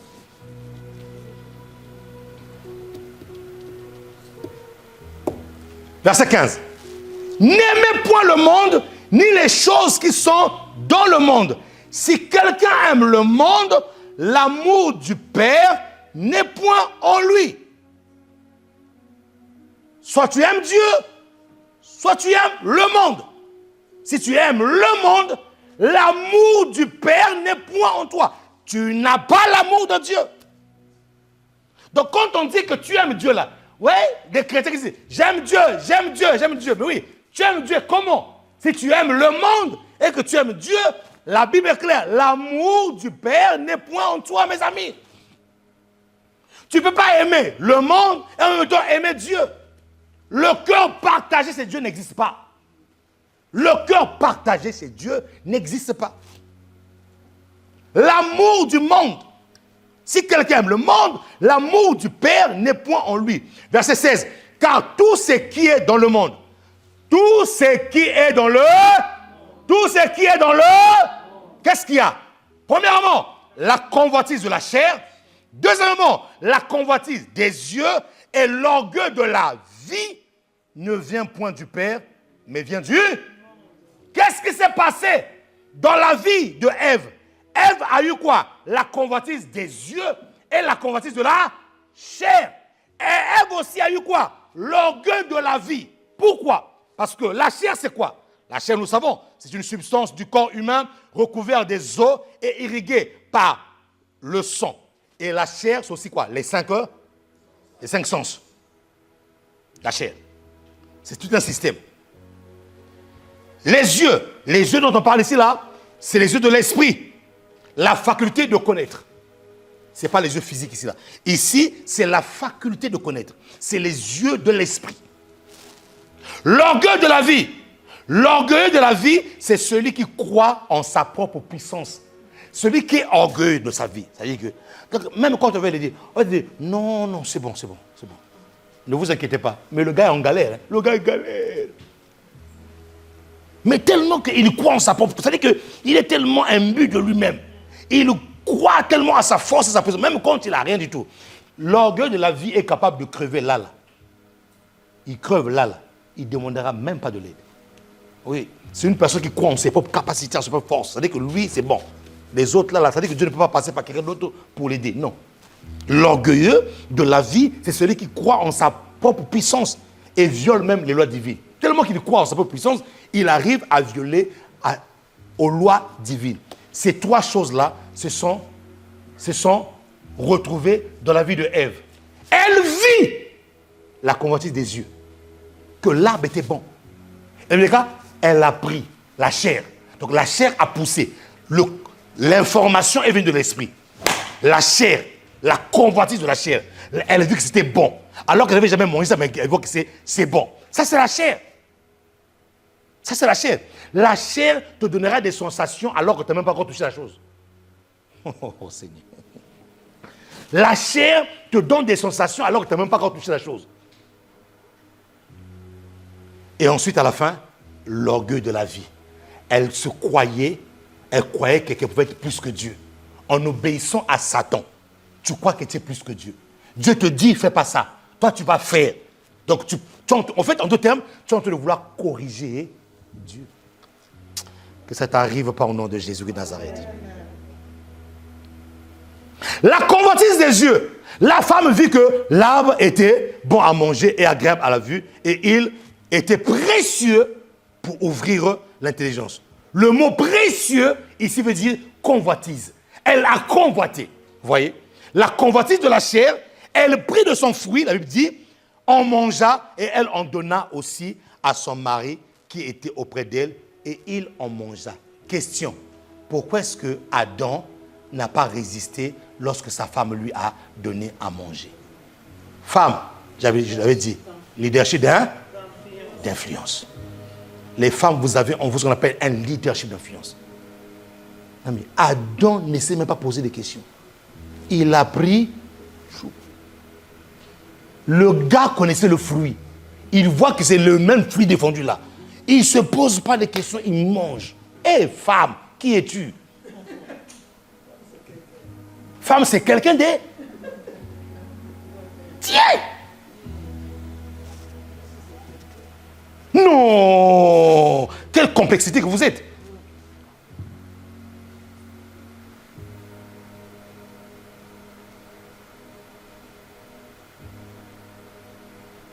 C'est pour ça qu'une femme, derrière un homme qui n'a rien, mais une bonne femme, cet homme-là va réussir. Une femme, derrière un homme qui est broke, qui est vraiment rien du tout, il vient là, elle ramène un peu le sel, elle ramène un peu la sauce, terminé.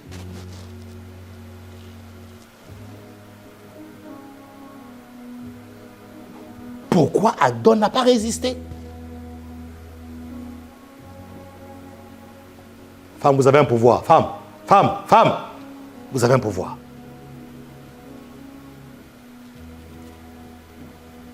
Notons ceci pour terminer. La convoitise des yeux, la convoitise de la chair et l'orgueil de la vie étouffent la parole. C'est ce qui a étouffé la parole que Ève avait reçue de Dieu. Tellement qu'elle la convoitise, ses yeux ont, elle a eu une autre vision, la chair a réagi, l'orgueil personnel de vouloir corriger Dieu a fait quoi? A étouffé la parole que Dieu leur avait donnée. Pourquoi? Parce que l'orgueil de la vie, la convoitise des yeux et de la chair, ce sont des épines que l'ennemi envoie pour venir étouffer la parole. C'est pour ça que si tu es orgueilleux, va au pied du Seigneur, prie que Dieu te brise à l'orgueil.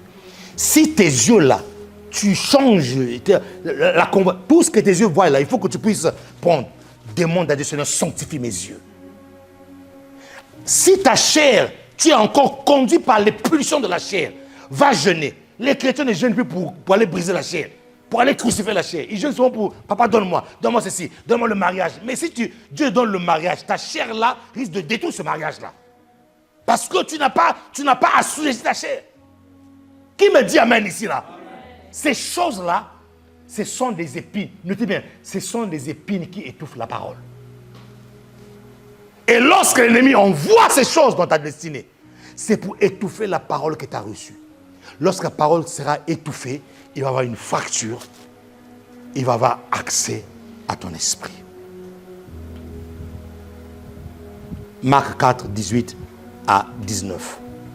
Marc 4, 18 à 19. D'autres reçoivent la semence Parmi les épines, ce sont ceux qui entendent la parole.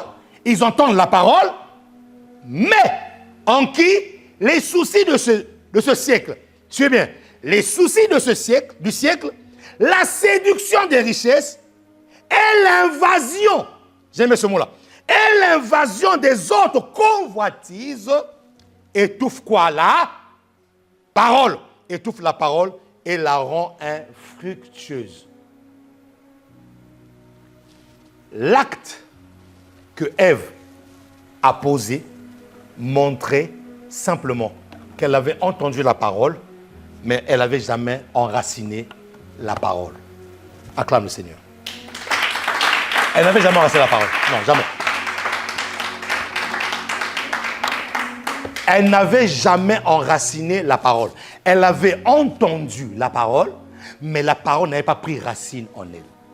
C'est-à-dire qu'elle prenait la parole de Dieu avec une telle légèreté, si bien que lorsque le diable est venu, il n'a pas eu beaucoup d'efforts pour enlever cette parole-là. Lève-toi là où tu es.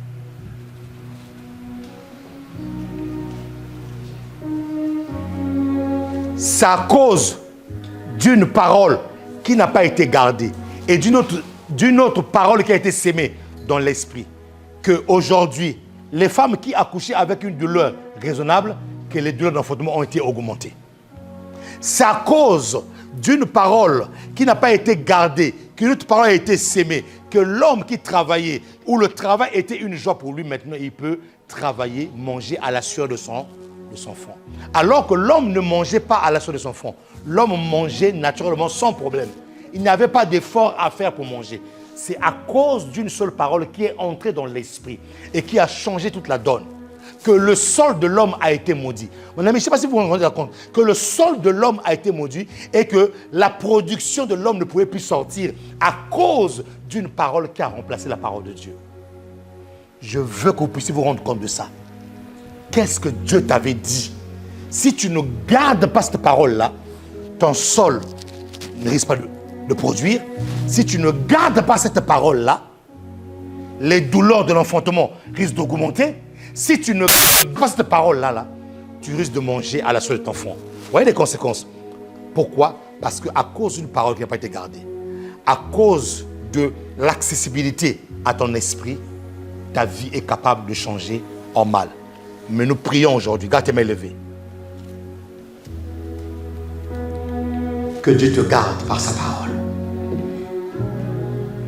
Que Dieu te garde par sa parole. Je prie par le nom de Jésus qu'il n'y ait aucune fracture de la parole que tu as reçue.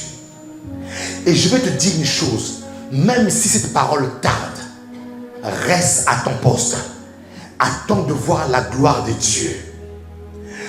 Lorsque l'adversité se présentera devant toi, sache une chose, repends cette pensée par une autre pensée plus puissante.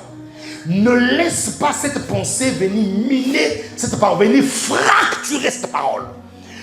Que la pensée de Dieu, au travers de sa parole, reste intacte. Et je peux te dire que tu verras la gloire de Dieu. Je peux te dire que tu verras le bout du tunnel. Si tu es en train de traverser des moments difficiles, n'abandonne pas, garde la parole. Je prophétise sur ta vie que tu verras la main de Dieu. Je déclare que la parole reçue restera intacte. Il n'y aura pas de fracture. Il n'y aura pas de questions qui viendront pour bouleverser cette parole. Au nom puissant de Jésus, la parole de Dieu produira ses fruits en toi. La parole de Dieu produira ses fruits en toi. La parole de Dieu produira ses fruits en toi. Les épines qui sont l'orgueil de la vie, les épines qui sont la convoitise de la chair, qui sont la convoitise des yeux, sont neutralisées et brisées dans ta vie aujourd'hui, sont condamnées à jamais. Au nom puissant de Jésus, la parole que tu as reçue de Dieu ne sera jamais étouffée. Tu le verras fleurir, tu le verras pousser, et tu verras ta vie changer à jamais.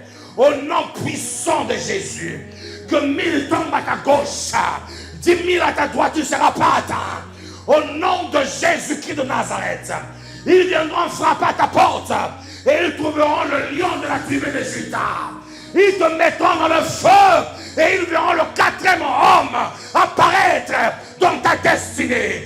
Ils viendront avec des lances, avec des épées, mais ils rencontreront la parole vivante de Dieu. Que cela soit ainsi dans ta destinée. Au nom puissant de Jésus. Que la sorcellerie se mette à genoux. Que l'envoûtement se mette à genoux. Que toutes les manigances et toutes les conspirations qui viennent pour neutraliser ta foi se mettent à genoux. Je les vois tomber devant le toit. Je les vois tomber devant le toit. Je les vois tomber devant le toit. Je les vois tomber. Je les vois tomber. Je les vois tomber. Au nom de Jésus. Tu resteras inébranlable. Tu resteras debout. Que la parole de Dieu te soutienne.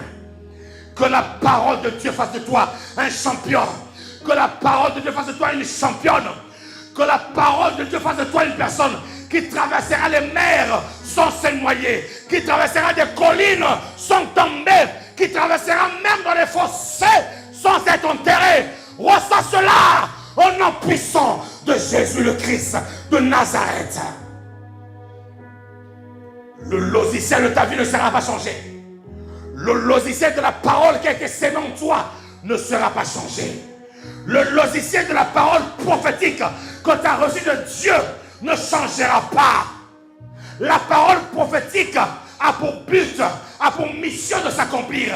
Et je déclare ta destinée. Toutes les paroles prophétiques que tu as reçues s'accompliront. Elles s'accompliront.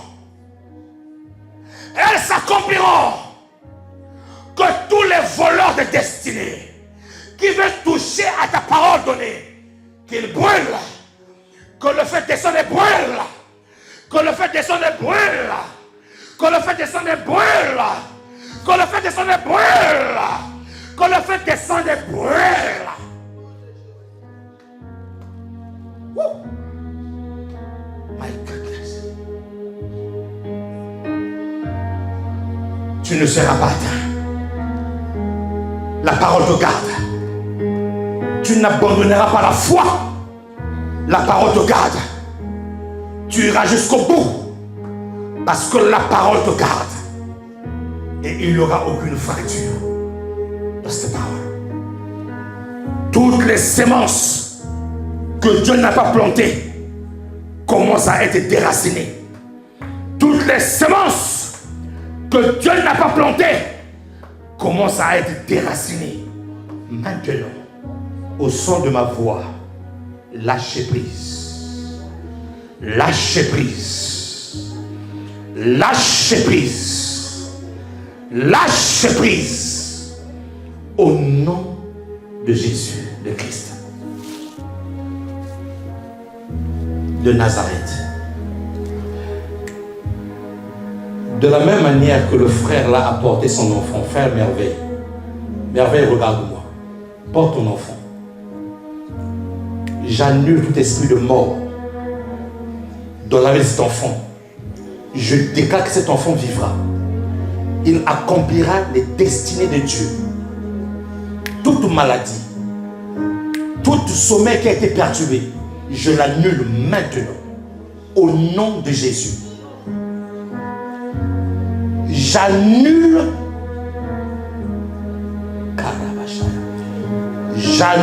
tout processus de l'hôpital sous la vie de cet enfant, de la même manière que tu le portes, que la vie de Dieu le visite.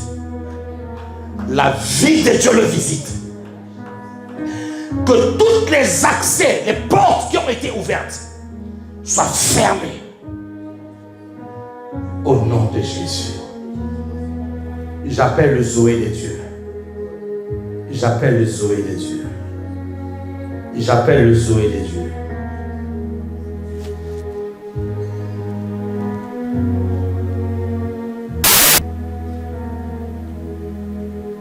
Merveille, tu as déjà présenté cet enfant, n'est-ce pas? Tu as déjà présenté. Tu as bien fait. Parce qu'il y a certains combats que toi tu ne peux pas livrer. Mais parce que tu l'as présenté à Dieu, Dieu va livrer bataille. Que la parole que tu as reçue de la part de Dieu reste intacte. Que cette parole te garde. Que cette parole garde ta foi. Au nom de Jésus. Acclame le Seigneur de grâce.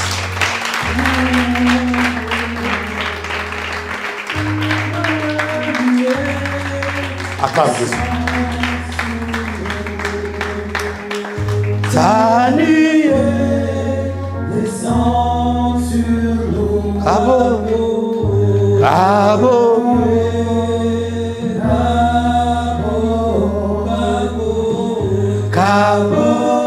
Bravo. Bravo. Que ta nuée descend sur nous. Oh oui. Ta nuée Salut. descend sur nous. Bravo. Bravo.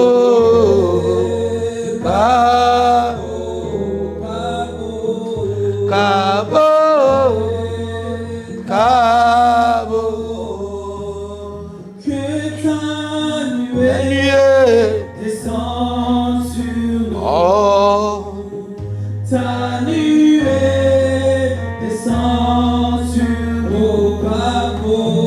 Bravo. Bravo. Qui va chanter?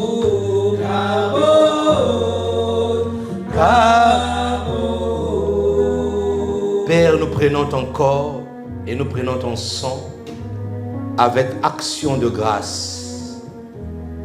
Que cette alliance aille tisser encore, aille garder toutes les paroles reçues. Que cette alliance soit renouvelée encore ce matin. Nous communions à ta table, Seigneur, avec révérence, avec respect et dignité.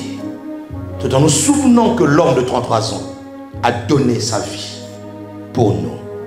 Nous le prenons avec action de grâce par le nom de Jésus. Nous disons Amen. Ceux qui sont prêts et baptisés, tenez-vous debout. Nous voulons communier avant de clôturer ce livre. Mon ami, mon ami,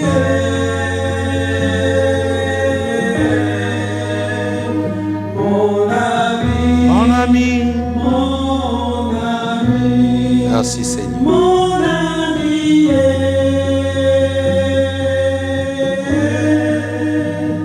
mon ami, Mon ami. mon ami, Oh, mon ami, mon ami. mon ami, Nous te prions, Père. mon ami,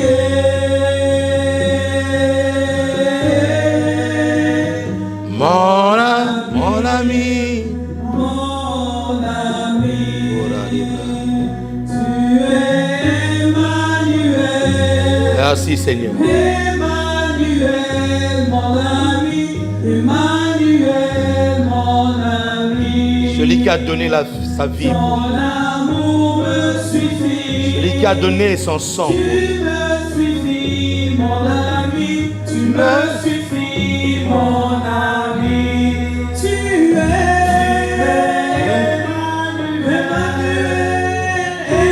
Emmanuel, mon ami. Emmanuel, mon ami. Prenons tous le corps de notre Seigneur Jésus. Nous le prenons avec action de grâce. Nous le prenons tout en nous souvenant que son corps a été brisé pour nous. Son corps a été mis en lambeaux. Et la Bible déclare que c'est par ces meurtrissures que nous avons été guéris.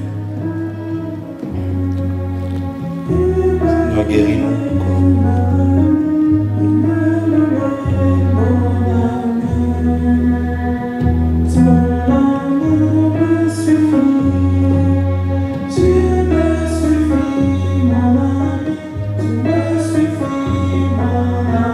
Prenons tous la coupe de son sang qui a coulé pour nous. Nous le prenons avec action de grâce, le sang de la nouvelle alliance et éternelle qui a été livré, donné pour nous Que la vie de Dieu coule en toi en cet instant, pendant que tu es en train de prendre le sang de Jésus, le Christ. Merci Seigneur. Tu me suffis, mon ami. Tiens-toi debout là où tu es. Tenons-nous debout tous ensemble. Tous ensemble. Mon ami, Emmanuel, Mon ami, son amour me suffit. Tu me suffis, mon ami, tu me suffis, mon ami. tu Tu es es Emmanuel, Emmanuel, mon ami. Emmanuel, mon ami. Ton amour me suffit. Tu me suffis, mon ami, tu me suffis, mon ami, mon ami.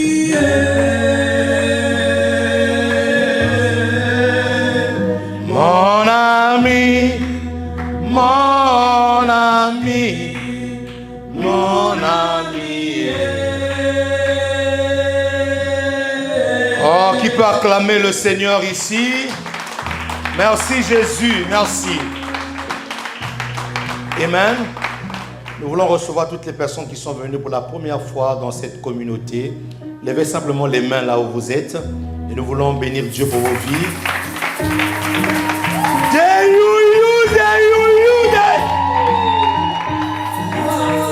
Des cris de joie ici. Des cris de joie.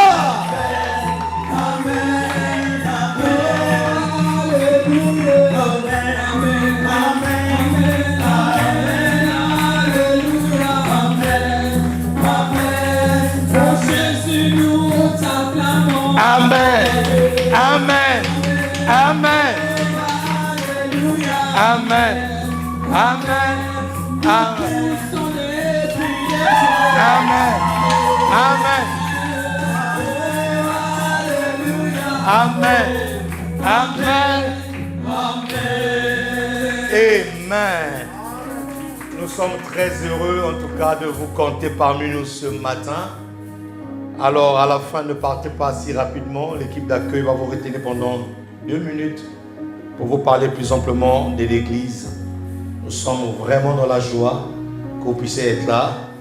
Et si vous avez une église d'attache, nous demanderons de saluer votre leadership. Et si vous n'en avez pas une, en tout cas, la grande famille est là. Nous vous comptons déjà parmi nous. Amen. Garde tes mains levées là où tu es dans la présence de Dieu. Le Dieu des esprits des prophètes. Le Dieu de toute chair. Père, nous te sommes reconnaissants pour ce que tu nous as pris de nos lits dès ce matin, Seigneur, et tu nous as ramenés dans ta maison pour t'adorer, te célébrer et pour t'écouter. Nous te bénissons parce que tu es celui qui implante en nous ta parole et qui fait en sorte que cette parole puisse produire des fruits dignes de la repentance. Change-nous, garde-nous, Seigneur. Que nos esprits restent intacts, connectés à toi jour et nuit. Nous voulons voir ta gloire. Nous voulons être avec toi dans les félicités éternelles. Alors garde-nous cette terre, Seigneur. Que nos esprits restent réveillés. Que nos esprits comprennent les signes de temps. Que nos esprits comprennent, Seigneur, ce que tu veux faire en cette saison. Nous ne voulons pas être des enfants, Seigneur, qui marchent sous tout vent de doctrine. Mais nous voulons rester figés dans ta parole. Au nom de Jésus. Ainsi, je déclare et je décrète que cette semaine soit une semaine bénie. Une semaine de grandes opportunités. Une semaine où la main de Dieu sera visible dans vos vies. Une semaine où, là où manquait la guérison va s'installer. Une semaine d'opportunités. Une semaine d'excellence, de distinction, de paix, de joie. Au nom de Jésus. Que celui qui vient contre vous puisse rencontrer Jésus-Christ de Nazareth. Que celui qui se lève contre ce que Dieu a fait, que l'Éternel notre Dieu puisse accomplir sa parole pour votre destinée. Au nom puissant de Jésus, les saints disent Amen. Nous acclamons le Seigneur. Bon dimanche à tous. Que Dieu vous garde. Merci. Salut ton frère, salut ta soeur et bon dimanche. Merci Seigneur.